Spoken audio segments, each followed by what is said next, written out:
দ্বিতীয় পক্ষের বিষয়ে নদীর কথা। আজকের প্রথম চিঠি লিখছেন ফুলকুমার বেরা, বারোচণ্ডী ভেটি, আমতলিয়া, পূর্ব মেদিনীপুর থেকে। আমাদের অভ্যুদয় থেকে আরম্ভ করে আজ পর্যন্ত নদীগুলি জননীর মতো স্তন্য রসে আমাদের অভিষিক্ত করে চলেছে। নদী আমাদের যেমন কর্মপ্রেরণায় উদ্বুদ্ধ করেছে, যেমন মাটির প্রতি কণায় উর্বরতার অপূর্ব ঐশ্বর্য প্রেরণ করেছে, তেমন আবার আমাদের নবতর জীবনের ইঙ্গিতে সুদূরের পিয়াসী করে তুলেছে।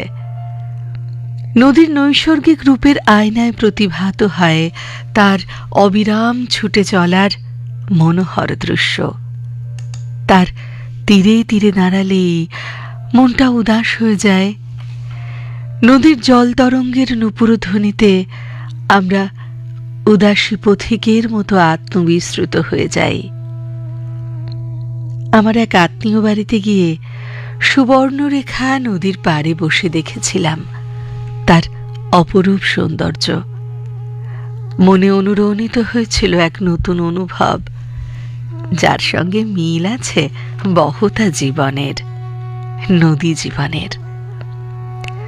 জলের রেখায় আলতো করে কে যেন লিখেছে নাম তার, সুবর্ণরেখা। ভোরের বাতাস যেন বকুল হারে সাজিয়েছে তাকে আপন মনের মাধুরী দিয়ে। কাঞ্চন ভরে সুবর্ণরেখার পারে কৈলা ডেকে চলেছে পিয়ালবনের শাখায়। পলাশের ছায়ায় একাকী ডাহুক বসে আছে বাদশাহ শাহজাহানের মতো বাদশাহী ভঙ্গিমায়। নির্জন দুপুরে একলা সুবর্ণরেখা, মনে হচ্ছিল নিঃসঙ্গ বালিকা যেন শুয়ে আছে তপস্বিনী হয়ে। যেতে যেতে দেখেছিলাম সুবর্ণরেখার দুই পারে তার বুকে জেগে থাকা চরে অজস্র তরি তরকারির চাষ, সবুজে সবুজে যেন দিগন্ত ছেয়ে গেছে। জেনেছিলাম বর্ষাকালে বড় বড় মাছের চারা এই নদীতেই উৎপন্ন হয়, যা আমাদের অর্থনৈতিক সমৃদ্ধির সূচনা করে। এই নদী আবার আমাদের কাছে দুর্গতিও তো নিয়ে আসে। বর্ষা সমাগমে নদীর বুকে নেমে আসা প্রবল বন্যা আমাদের জীবনের স্বাভাবিক ছন্দটাকে কিছুদিনের জন্য নষ্ট করে দেয়। তেমনি আবার প্লাবনের জলে জমিতে যে পলি মাটির আবরণ পড়ে, তাতে সুবিপুল জনতার অন্নবস্ত্রের সংস্থান হয়। দেশের বহু নদী বহুকাল ধরে ধীবরদের প্রতিপালন করে আসছে, যা আমাদের কাছে আশীর্বাদ। ফুলকুমার বেরা, বারোচণ্ডী ভেটে, আমতলিয়া, পূর্ব মেদিনীপুর থেকে লিখলেন। ডালিয়াদের চিঠি পড়ব। লিখছেন বেথুয়া ডহরি থেকে।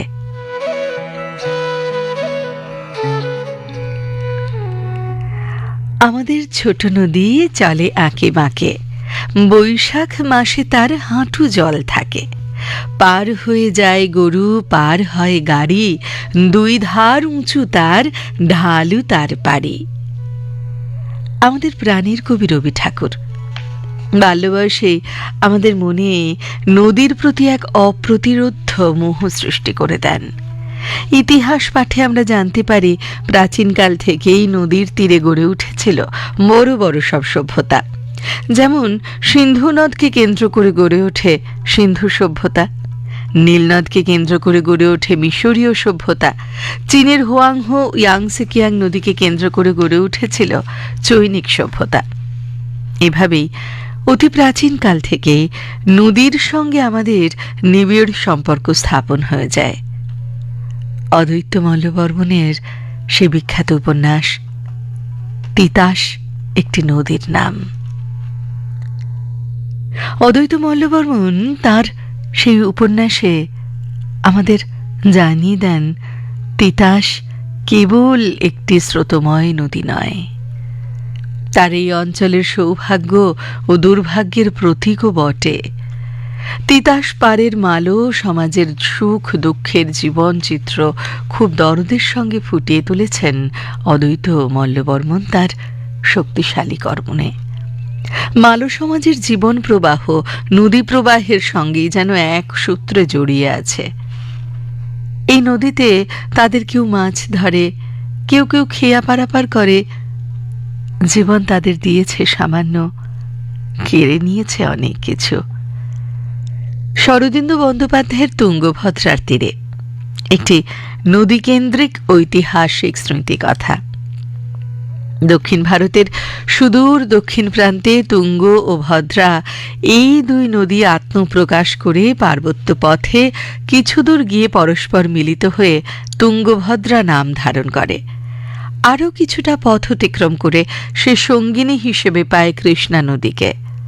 তারপর দুই নদীর মিলিত জলরাশি ধেয়ে চলে সাগরের দিকে। বিখ্যাত কথা সাহিত্যিক সমরেশ বসু তার গঙ্গা উপন্যাসে গঙ্গা নদীর বহুমাত্রিক রূপ তুলে ধরেছেন। আসলে এই বাংলার জনপথের প্রতিটি খুঁটিনাটি অনুষঙ্গে চিন্তায় প্রকুরণে গঙ্গা নদীর বিস্ময়কর উপস্থিতি। তাকে ছাড়া আমাদের প্রাত্যহিক যাপনচিত্র অসম্পূর্ণ। তবু কখনো কখনো আমাদের পবিত্র গঙ্গা মা আমাদের চোখের জল ঝরায় বইকে। বিস্তীর্ণ দুপারের অসংখ্য মানুষের হাহাকার শুনেও নিঃশব্দে নীরবে ও গঙ্গা তুমি বইছ কেন? কথা সাহিত্যিক মানিক বন্দ্যোপাধ্যায়ের অমর নদী গাথা পদ্মা নদীর মাঝি উপন্যাসে নদী ও মানুষের অপূর্ব যুগলবন্দি ঘটিয়েছেন। মানুষের কবি প্রেমেন্দ্র মিত্রের সাগর থেকে ফেরা কাব্যগ্রন্থের কয়েকটি পংক্তি দিয়ে শেষ করব এই পত্র।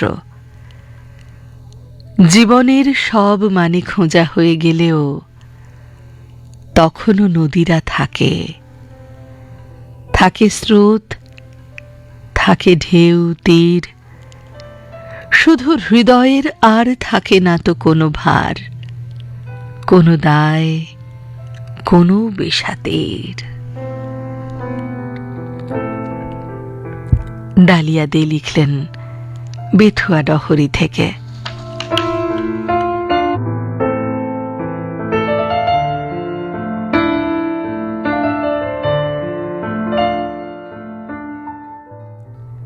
পূর্ব বর্ধমানের চিঠি পড়ব। লক্ষণ দাস ঠাকুরা, কালনা গেট, পূর্ব বর্ধমান থেকে লিখছেন, মাঝ দামোদরে আমার আকুল আরতি। ও রহিম চাচা, ও মাঝি ভাই, তোমার পায়ে পড়ি, আমাকে নামিয়ে দাও। নৌকো ঘাটের দিকে নাই গিয়ে ঘোলা জলে ঢেউয়ের আঘাতে আঘাতে বাঁ দিক হতে ডান দিকে মা তালের মতন টলমলো করছে। মাঝ বরাবর এগিয়ে যেতে চাইছে সে। পাল ছিঁড়ে গেছে, হালের হাল খারাপ, দাঁড় তাহি ত্রাহি ডাক ছাড়ছে। আবার করুন আকুতি, আমাকে আমাকে নামিয়ে দাও চাচা। মাঝির কুণ্ঠিত কিন্তু প্রচ্ছন্ন ধমকের স্বর। তুমি দেখছে বিদ্যে বোঝাই বাঁশটার মশাই, মাঝ দামোদরে ডুবে মরতে চাও তো জলে ঝাঁপ দাও, নামাবো কোথায়? কথাটা মাথায় বিদ্যুতের মতো খেলে গেল। তাই তো, এ তো অতল। স্কুল যাতায়াতের পথে প্রতিদিনই দেখি শত শত লরি জমা বালি খালি করে দিচ্ছে। পাড়ের মাটি উধাও হয়ে যাচ্ছে। হয়তো দামোদরে একদিন উধাও হয়ে যাবে। রহিম চাচা গলদ ঘর্ম হয়ে নির্দিষ্ট ঘাট হতে প্রায় 1 কিলোমিটার দূরে একটি গাছে নৌকোর কাছি ভালো করে বেঁধে হাঁক দিল, আল্লাহর অশেষ দোয়া, এবার পাড়ে ঝাঁপ দাও মাস্টার। ধরে প্রাণ পেয়ে চাচাকে জিজ্ঞেস করি, স্কুল যাওয়ার পথে ছিল কাঠের ব্রিজ, আর ফেরার পথে একেবারে দুকুল ভরা। এ তো ভারী মজা। এখন ডুবু ডুবু ভরা, অন্য সময় খরা, শুধুই বালির চড়া। খবরে শোনো নাই মাস্টার, ব্যারেজের জল ছেড়েছে, তাই তো হঠাৎ বান। দুঃখের দামোদর দুঃখেই রয়ে গেছে। নিম্ন দামোদরে কান পাতলে এখনো শোনা যায় এখানে দুর্গাপুরের মতো আর একটা জলাধার হলে দুঃখ দূর হতো। নিম্ন দামোদর এলাকায় বন্যা নিয়ন্ত্রিত না হলেও কাঠের ব্রিজকে ইতিহাসের পাতায় ঠাঁই দিয়ে ঝলমলে কৃষক সেতুর উপর সাঁই সাঁই ছুটছে গাড়ি। লক্ষণ দাস ঠাকুরা, কালনা গেট, পূর্ব বর্ধমান থেকে লিখছেন ষষ্ঠীতলা পাড়া।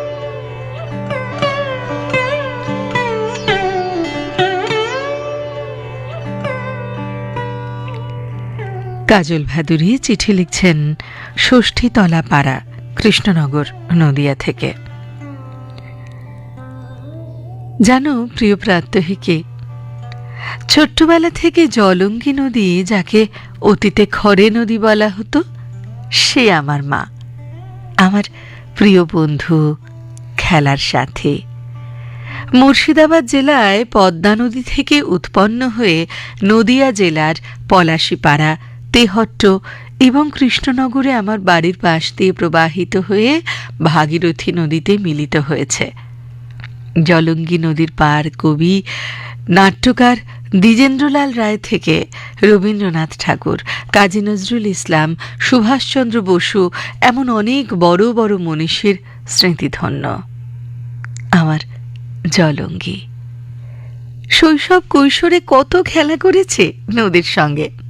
ভরা বর্ষায় তরঙ্গ সংকুল নদী সাঁতরে দিয়ে পার হতে ভয় করত। এরকম হাজার তো জানান দিত মা আসছেন।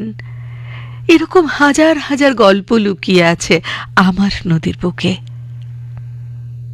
জলঙ্গি আমার প্রাণের নদী, আমার শৈশব কৈশোরের নদী। তাকে এখন দেখে বড় মর্মাহত হই। যতদিন যাচ্ছে আমার নদী যেন ডোবা হয়ে যাচ্ছে। যত নোংরা আবর্জনা নদীতে ফেলা হচ্ছে, যত্রতত্র বাঁধাল দেওয়ায় নদীর প্রবহমানতা কমে স্রোত হারিয়ে ফেলছে।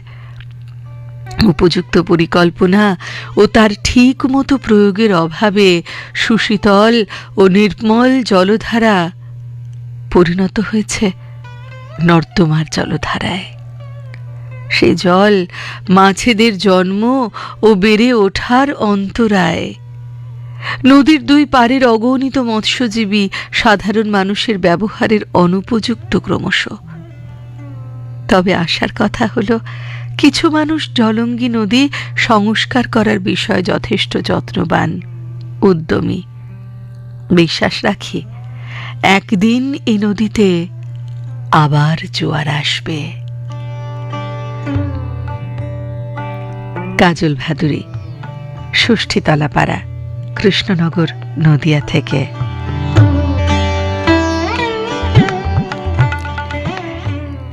জলঙ্গির পর রূপনারায়ণের কথা লিখছেন মহাশ্বেতা দাসপতি, তমলুক, পূর্ব মেদিনীপুর থেকে। আমার মামার বাড়ি রূপনারায়ণ নদীর তীরে, ইচ্ছাপুর গ্রামে।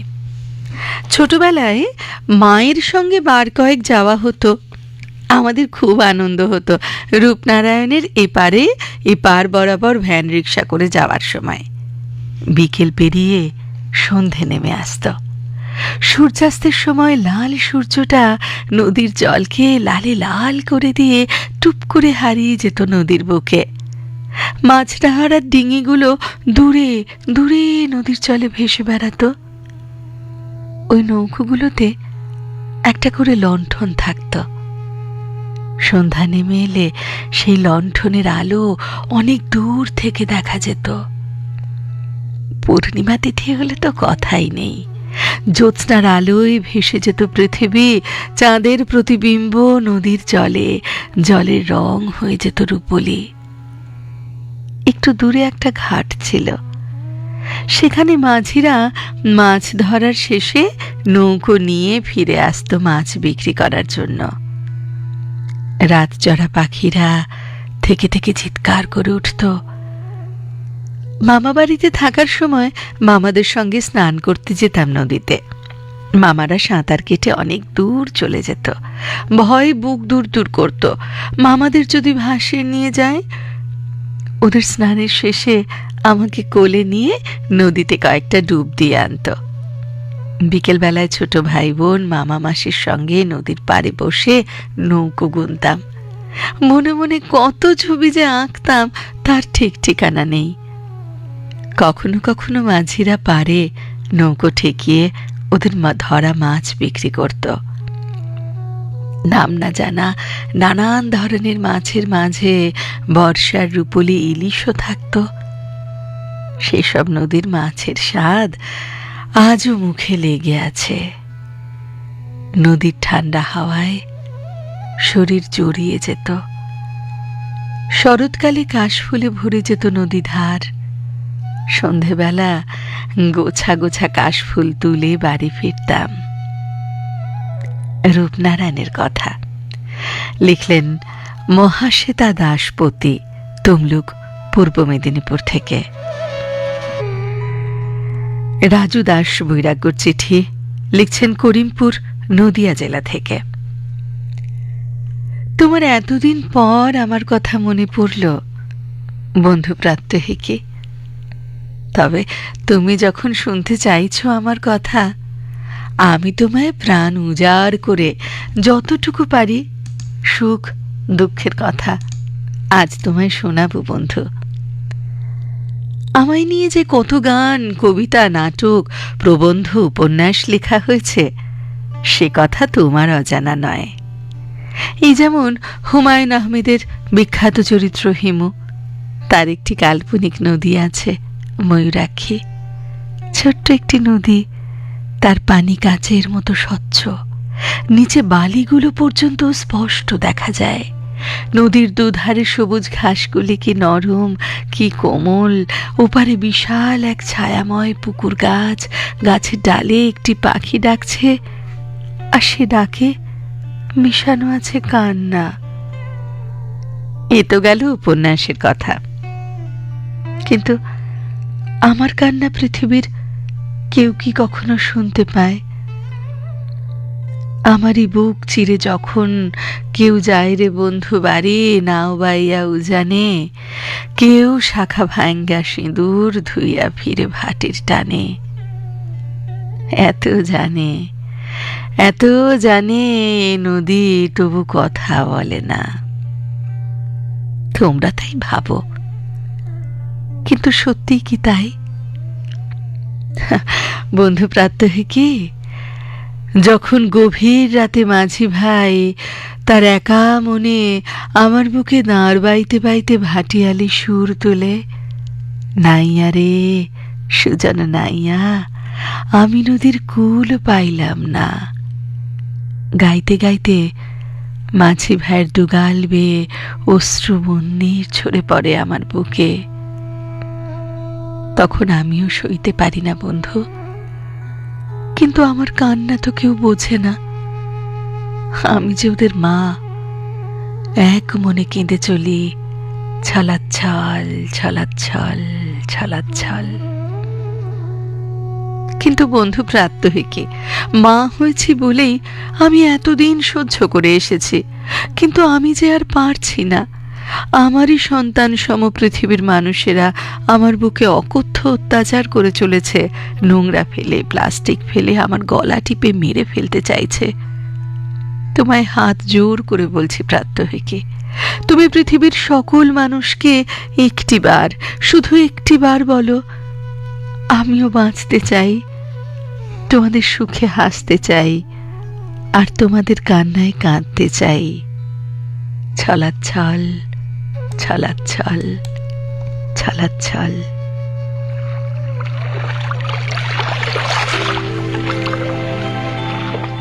রাজু দাস বৈরাগ্য, করিমপুর, নদিয়া থেকে।